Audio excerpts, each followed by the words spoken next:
श्री स्वामी समर्थ. तुम्हा सर्वांचं स्वागत आहे माझ्या चॅनलमध्ये.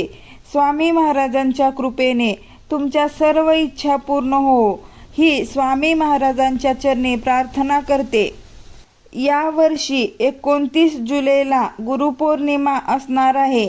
या गुरुपौर्णिमेचं औचित्य साधून 21 दिवसांची काय सेवा करायची याची संपूर्ण माहिती आज मी तुम्हाला सांगणार आहे. तर व्हिडिओ कुठेही स्किप न करता शेवटपर्यंत बघा.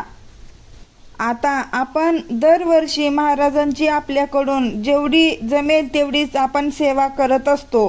तर सेवा कशी करायची, कधी करायची, सेवेला कधीपासून सुरुवात करायची या विषयांची संपूर्ण माहिती आज आपण या व्हिडिओमध्ये बघणार आहोत. तर बघा, गुरुपौर्णिमेचा दिवस आपल्या सगळ्यांसाठी खूप महत्त्वाचा दिवस असतो आणि तो खरं तर कृतज्ञता व्यक्त करण्याचा दिवस असतो. आपल्या महाराजांप्रती, आपल्या गुरुप्रती कृतज्ञता व्यक्त करत असतो. जे काही आपल्या आयुष्यात चाललेलं आहे ते स्वामींच्याच कृपेने आहे.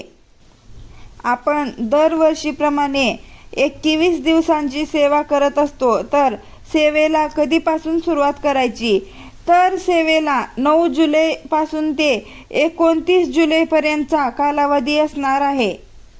या 21 दिवसाच्या कालावधीत आपल्याला सेवा करायची आहे. आता सेवा काय करायची, कशी करायची, आता पुढच्या 9 तारखेला गुरुवार असणार आहे. तर आपल्याला गुरुवारपासून 9 जुलैपासून सेवा चालू करायची आहे. सेवेचा पुण्याचा बँक बॅलन्स वाढवण्यासाठी सेवा करायची आहे.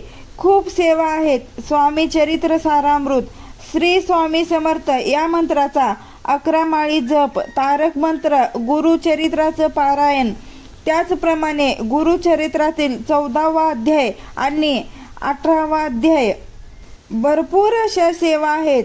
आता काहींना अजिबात वेळ नसतो. ज्यांना स्वामी चरित्र सारामृत ही सेवा करणं शक्य नाही, ज्यांना गुरुचरित्राचं पारायण करणं शक्य नाही, त्यांनी तारक मंत्राची सेवा करावी. अतिशय प्रभावी अशी ही सेवा आहे. आपण तारक मंत्र रोज म्हणत असतो.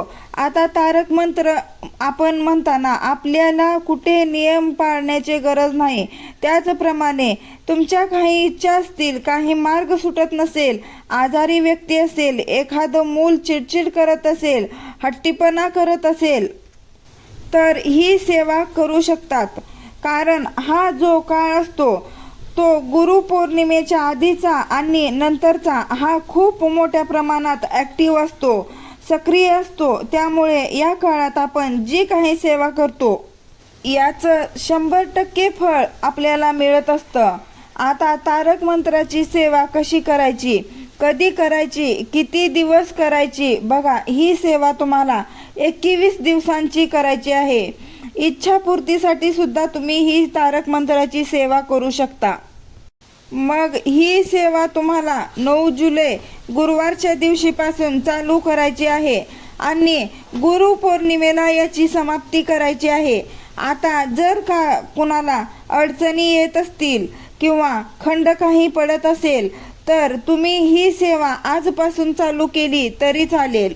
शक्यतो तारक मंत्राची सेवा आपण ब्रह्ममुहूर्तावर करण्याचा प्रयत्न करायचा आहे. आता ब्रह्ममुहूर्तावर सेवा का करायची, बघा, सेवा कोणतीही असू द्या, जेवढी ब्रह्ममुहूर्तावर तुम्ही कराल ना याचं फळ आपल्याला अधिक पटीनं भेटत असतं. कारण ब्रह्ममुहूर्त ही जी वेळ आहे यात सात्विक लहरी या मोठ्या प्रमाणात ॲक्टिव्ह असतात. पॉझिटिव्ह एनर्जी जास्त प्रमाणात असते. त्याचप्रमाणे या वेळेत शांतता असते. कुठल्याही गाडीचा, कुठल्या माणसांचा किंवा कुठल्या घरात कुठल्याच माणसांचा आवाज नसतो, शांतता असते. आणि या वेळेत आपण जर का सेवा केली तर नक्कीच आपलं लक्ष आपल्या सेवेमध्ये केंद्रित होते आणि आपण ज्या इच्छेसाठी सेवा करतो ती इच्छा पूर्ण होते.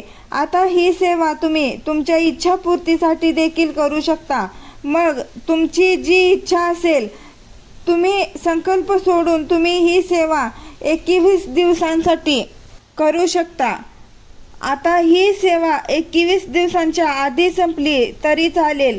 21 दिवसांच्या नंतर जरी ही सेवा चालू राहिली तरी चालणार आहे. कारण तारक मंत्र हा रोज म्हणत असतो. तो म्हणण्यासाठी आपल्याला कुठल्या नियमांची गरज नसते. परंतु तारक मंत्र अतिशय प्रभावी असा मंत्र आहे.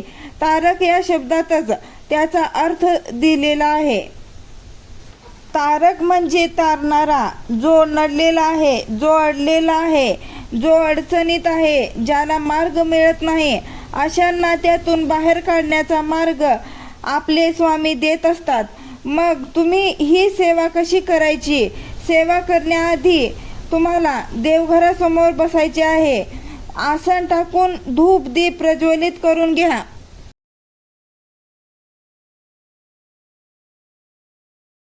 पहिल्या दिवशी संकल्प सोडा. त्यानंतर तुम्हाला एका ग्लासमध्ये पाणी घ्यायचे आहे. तुम्हाला सेवेला सुरुवात करण्याच्या अगोदर तुम्हाला ह्या ग्लासवर तुमचा उजवा हात ठेवायचा आहे किंवा तुम्ही तुमच्या उजव्या हाताची 3 बोटं या पाण्यामध्ये बुडवून ठेवू शकतात. अगदी मनापासून तुम्हाला 11 वेळा तारक मंत्र म्हणायचा आहे. 11 वेळा तारक मंत्र म्हणून झाल्यानंतर तुम्हाला या पाण्यामध्ये बघून तुमची जी काही इच्छा असेल ती तुम्ही बोलायची आहे. आता बऱ्याच जणांना सेवा करूनही अनुभव येत नाही. तुमच्याकडनं काही ना काही चूक होत असेल. सेवा करताना सेवेत लक्ष नसेल, त्यांची एकाग्रता नसेल, त्यांचा डोक्यात वेगळे विचार असतील, सेवेमध्ये खंड पडत असेल. सेवा करताना आपल्याला एका बैठकीतच सेवा करायची आहे. तुम्ही सेवेला बसल्यानंतर 11 वेळा तुम्हाला तारक मंत्र म्हणायचा आहे. अतिशय प्रभावी अशी ही सेवा आहे.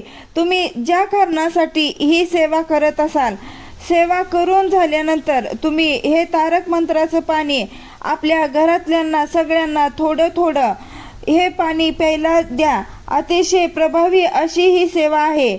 धन्यवाद.